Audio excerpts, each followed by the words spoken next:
Jeżeli lubicie gotycki horror oraz jesteście fanami metalu, ta płyta na pewno będzie strzałem w dziesiątkę. Cradle of Filth Vampire.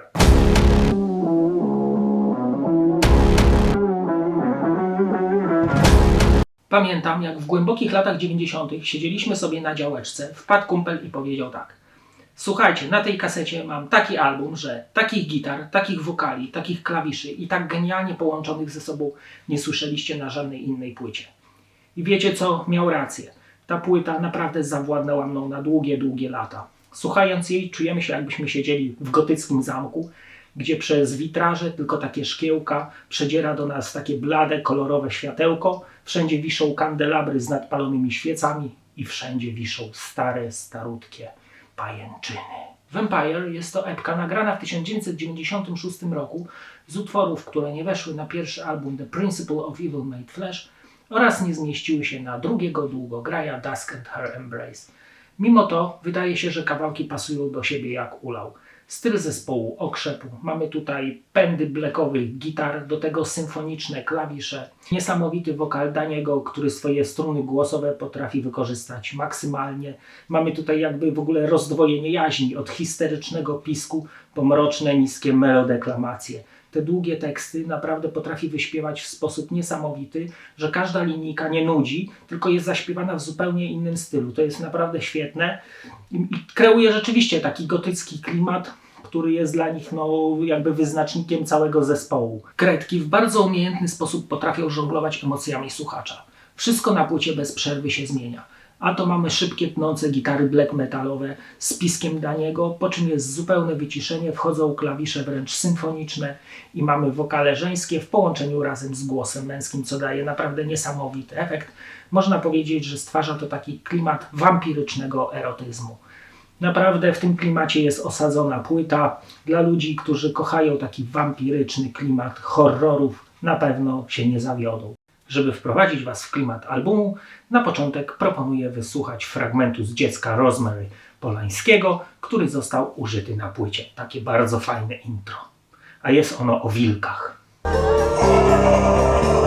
Listen to them, the children of the night. What sweet music they Kolejny niesamowity utwór to jest mój ulubiony w całej dyskografii Cradle of Filth i utwór, do którego bardzo często wracam, a mianowicie The Forest Whispers My Name. Jest to utwór z pierwszej płyty, nagrany ponownie, w lepszej wersji, z lepszym brzmieniem, z lepszym biglem.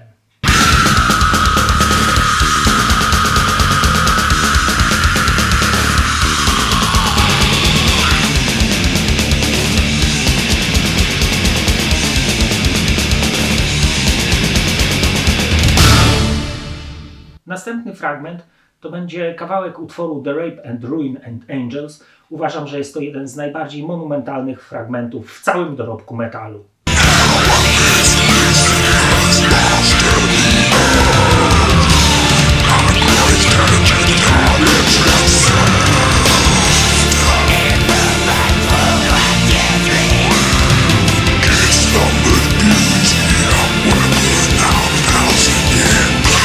I na koniec proponuję fragment utworu Queen of Winter Front, który wedle magazynu Kerrang został sklasyfikowany jako jeden z 25 hymnów metalowych.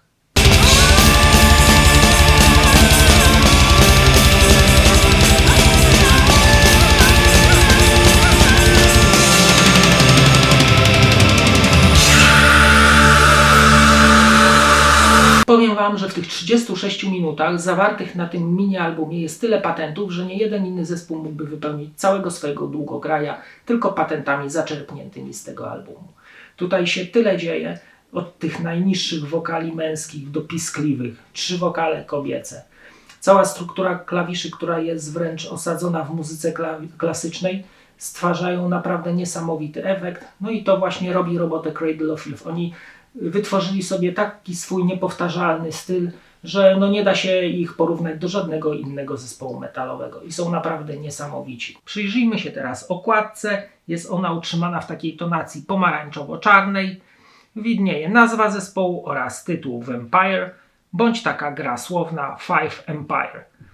oraz wampirzyca z jakąś seksowną ofiarą z gołym cyckiem. Na pierwszej otwierającej stronie mamy grafikę jakiegoś grobu, do którego z góry mówi jakiś człowiek nagi na czarnym tle oraz tytuły piosenek oraz nazwę. Na kolejnej stronie mamy pierwszych wykonawców. Jest to Robin, gitara basowa oraz Stewart, gitara elektryczna.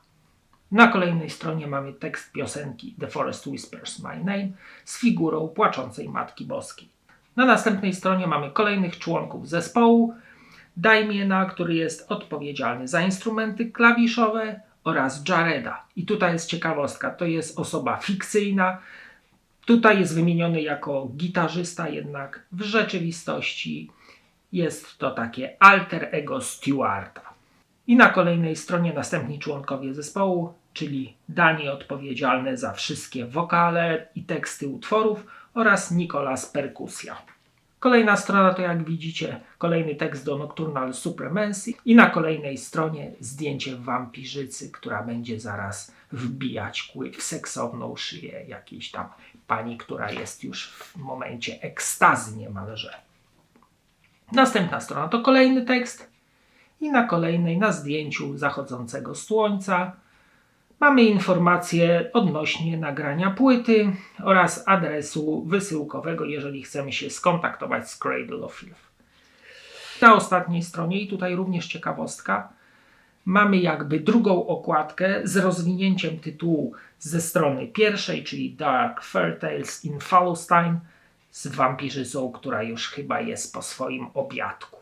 Płyta wygląda w ten sposób, czyli na pomarańczowym tle zachodzącego słońca widzimy jakiś zamglony las oraz tytuł albumu.